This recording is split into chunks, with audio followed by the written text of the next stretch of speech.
Assalamualaikum dan selamat sejahtera. Hari ini kumpulan kami akan membincangkan tentang Aristotle. Siapakah Aristotle tu? Aristotle, nama dia Aristotle lah kan? Betul. Betul lah. So, dia dilahirkan pada tahun 384 sebelum Masihi di utara Greece dan meninggal dunia pada tahun 322 sebelum Masihi di Macedonia.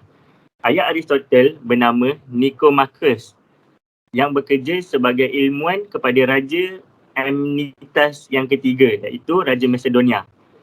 Aristotle ni, dia tertarik dengan bidang ilmu kerana terinspirasi oleh pekerjaan ayahnya iaitu seorang ilmuwan.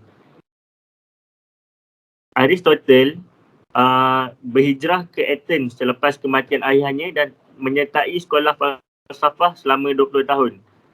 Sekolah falsafah yang dia join tu ialah sekolah Plato lah. Kemudian selepas kematian Plato pada tahun 384 sebelum Masihi, Aristotle telah berpindah ke Assos, Turki.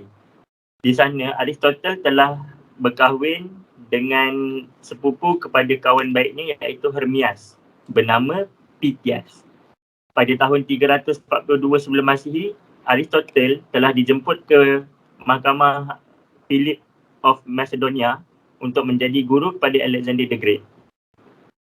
Kita pergi kepada The Lyceum.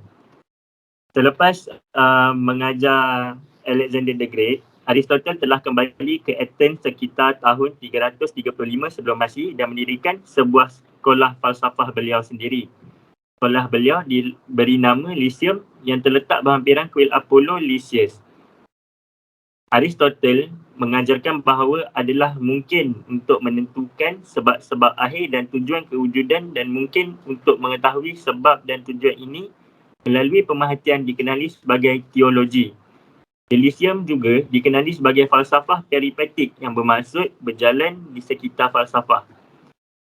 Aristotle telah mengajar di Lyceum selama 12 tahun dan melantik Theophrastus sebagai pengganti beliau untuk menerajui The Lyceum. Oh, macam tu.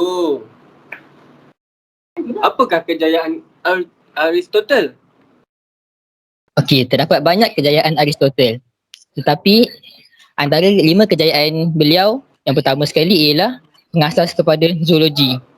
Next. Okey, Aristotle ni juga dikenali sebagai bapa zoologi. Beliau menulis beberapa risalah tentang aspek zoologi yang berbeza. Di antaranya ialah History of Animal, Movement of Animals dan Progression of Animals. Risalah beliau juga berdasarkan kajian tanah, air dan haiwan udara yang berbeza.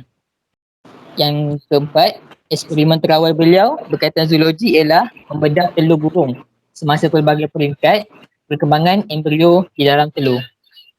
Okay, semangat beliau yang kedua ialah kejayaan semangat fizik.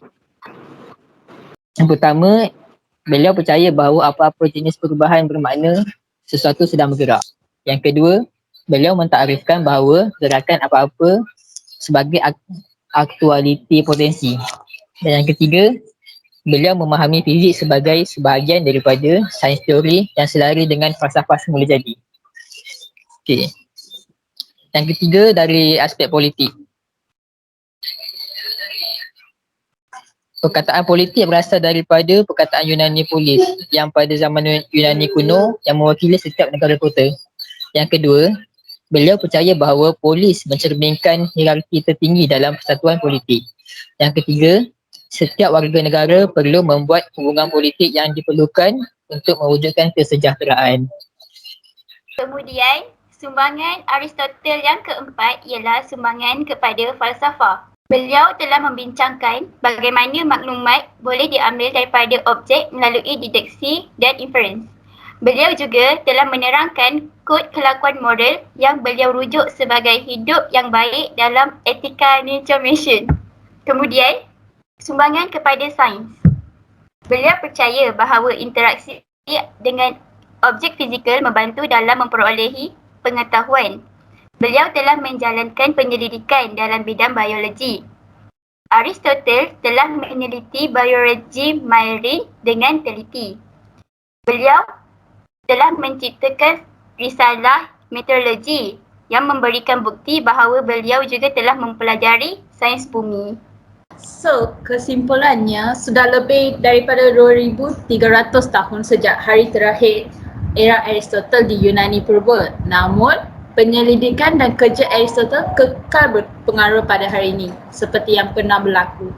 Dari bidang yang condong ke arah orientasi saintifik secara struktur seperti fizik dan biologi kepada butiran yang sangat kecil tentang sifat pengetahuan dan kewujudan, sumbangan serba-serbinya yang pelbagai benar-benar menjadikannya salah seorang yang paling berpengaruh dalam sejarah manusia.